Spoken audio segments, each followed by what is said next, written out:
let the fun begin. So we're out in the garage this evening working on 1965 Biscayne Project, and we have our first new part. This isn't new to me. This fuel tank has been in a box in my possession for probably over 2 years. I had a friend who worked at Holley at the time, and they had the hookup. They had the Holley employee discount, which if you know somebody who works in any of the Holley or Holley related businesses, you should buy them a beer and ask them if you can use their discount, because it is significant. This particular guy, he kind of maxed it out, and we could essentially buy whatever we wanted, and he would just give it to us for like half price. So this is the Tanks Inc EFI swap tank for 65, 66 Belair, Biscayne, and Impala. This box, the outside box, said Holley Sniper EFI tank on it. The inside box says Tanks. So 2 years ago, that's how they were doing things. They may have changed it by now. Maybe Holley's making their own tanks or whatever. I am not entirely sure. We are going to make a few small changes. They're not small. They're pretty significant changes to this setup. I bought it as a kit. I thought at the time I would just buy the higher end pump and get the 400 liter per hour pump. But since we got 860 something horsepower and forced induction, we needed something just a little bit better. So what I did is, this is the pump the kit comes with. It's a TI Automotive Walbro pump. Can't really see it, but it is part number F900000262, and nothing wrong with that pump. That would probably do just fine. But there's a couple things that I don't like about it. One of those is the way the connectors attach to the pump. They're literally just spade connectors, so not a huge fan of that. Also, the sock is kind of small on those, and it's made out of just like a plastic mesh. This Geo Rotor 450 LPH pump, a little bit heavier duty. This is part number, let's see if I can see in the sun here, F900000267. So this is a 450 liter per hour pump. This is 400 liter per hour pump. We're gonna be fine probably with either one of those, but I like the connector on this much better. It's just a more solid way of mounting this stuff. So it's actually not as tall either. Like, you have to provide extra clearance for that, but this one is not quite as tall. The nipple is a little taller, but that's right. We've got 6 inches to play with, which, in my experience, plenty. But the other thing that we are changing is the float level sensor. So instead of having that crazy swing arm, with, that half the time doesn't work right, and the other half the time whoever's installing it doesn't know what they're doing and can't do math, and they'll end up with the float sitting on the bottom of the tank forever, and then you'll only ever see, like, it'll read half full all the time because they did the math wrong, and they ended up, putting it down at 6 inches and not at 3 inches like it's supposed to be. But anyway, so that provides us a little extra clearance for this sock as well.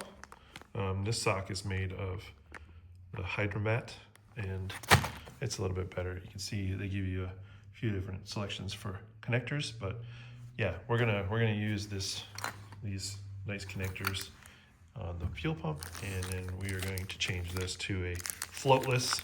They say floatless, but there's obviously a float in there. But that is way better, and it's less prone to fuel slosh as well. So, even though this tank has, it's got the baffles in it and stuff. I think you can see it. Fuel slosh can be kind of an issue on some of those, but that's particularly an issue because we have a Holley digital dash, and it's kind of hard to dampen the fuel level signal to that. So if your fuel's sloshing around, you know, your fuel gauge is just waving at you. It'll go from 0 to 100 and 0 to 100 and 0 to 100 and back and forth, 100 to 0, 0 to 100, and it's just waving at you the whole time. So we don't like that. So we're gonna prevent as much of that as we can using this floatless level sender. So you can see the kit came with gas tank straps, rollover valve, filler neck, you know, everything we need to put it together except for a couple of fittings. So I'm gonna run a -8 supply line on this and a -6 return. So we need to put those into this when we get it installed. So these are quarter MPT send and return fittings, and then you've got the vent there too. So I did notice that they sent us a little Y fitting for the vent, because there's also one on the tank. It's like we got one on the tank and one on the sending unit for some reason. So anyways, yeah, so we'll get that going here, and yeah, we'll see what we can do. All right, so we got the fuel level sending unit dropped in there. Very simple. I mean, this turns, for the cost of this, it turns about an hour job into about a 5-minute job, because by the time you don't have to cut anything and you don't have to take any measurements, you literally just drop it in the hole. The only change I made is that I used the copper gasket that came with the tank. I just like that a little better. It squishes down a little bit more. I feel like I get better seal with that. We're going to probably put a weather pack or a Deutsch connector on here, just so that if we ever had to drop the tank, we can just unclip, just unplug the wires. It carries very, very, very little voltage, so you can just use any kind of connector you want. I just like to have something that's weatherproof, because if you did have to drop the tank, it's not the easiest thing in the world all the time to do it. So moving on to the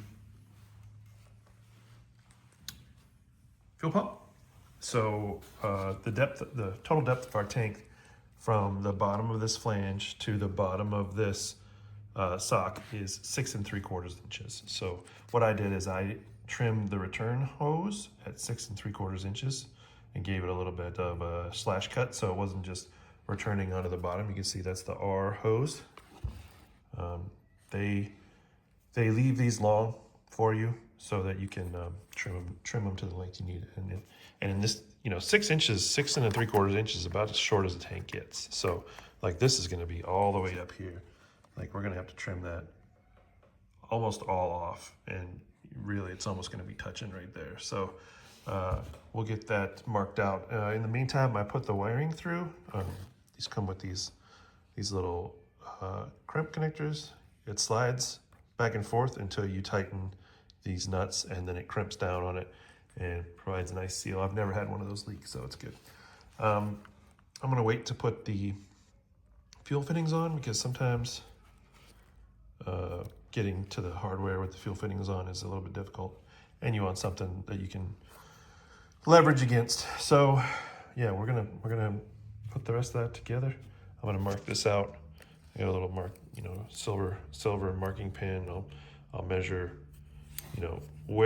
what the distance from here to here is, and then figure out how far down I need to cut this, and then I'll cut it. I just have a really nice set of scissors that I use. They work really well. They don't crimp the tubing at all. Occasionally you have to warm this up to get that to slide in, but we're going to use this hose clamp. They supply hose clamps and everything with it, so we'll get that together. All right, we got them both in there. It was a struggle. That was by far the hardest one I've ever put in to get through the hole. And what it was is, I can see now, and I guess I never, it makes sense looking at it. These wires go straight up. My wires came out the side, so it made this really hard to clear the hole and get the wiring without chafing it. I had to be real careful, and I could have been a little more strategic about where the plug was and where the connector was and where the zip tie was, and we ended up just losing we had to lose the hose clamp that was on the return line, but that doesn't matter. It's never going to come off. It's free flow and there's no pressure on it, but even if it did fall off, it won't affect anything. So it's still gonna dump fuel back in the tank, which is what it's supposed to do. So I'm not worried about that in the slightest. So now I'm just gonna work on getting the connector wired up on this, and then and I'm gonna put the fittings in, and then we should be done with this for now. All right, we're gonna call that good for tonight, but I ran into a little trouble with the dash 8 fitting I was gonna use. You can't screw it in without it hitting. But all we need to do is get a little adapter to move it to here. So, or here, whatever it is. So I'm pretty sure I can find something to screw in there to extend it out just a little bit. I don't like doing an extra joint like that, but hey, sometimes you gotta do what you gotta do. I got this all snapped in place. I used a crimping tool for